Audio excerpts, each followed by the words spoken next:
Well, I most certainly did not expect this.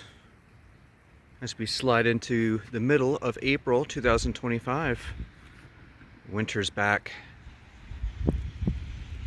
Winter just does not want to leave. But I'm enjoying this. This is great. I love an early spring snow. It's kind of rare for me. I don't get to experience it very often. In fact, this may be the latest I've ever seen snow anywhere. April snow. Yeah, I don't even think we had April snow the last few years. So this is a new experience for me. I mean, look at this. It's sticking too. This is like a good fresh skiing powder. This would be a lot of fun to play in.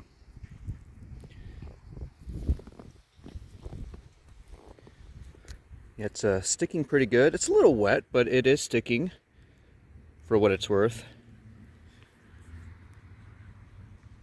And there's a little bit of a wind picking up, kicking it around too.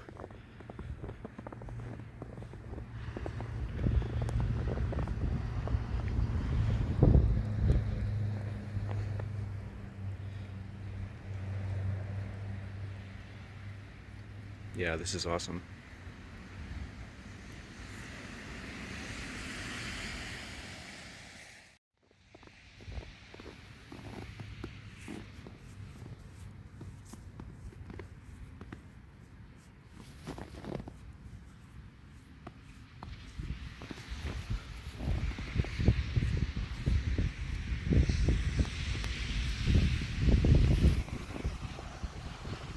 Oh, no more room. I think we made it work.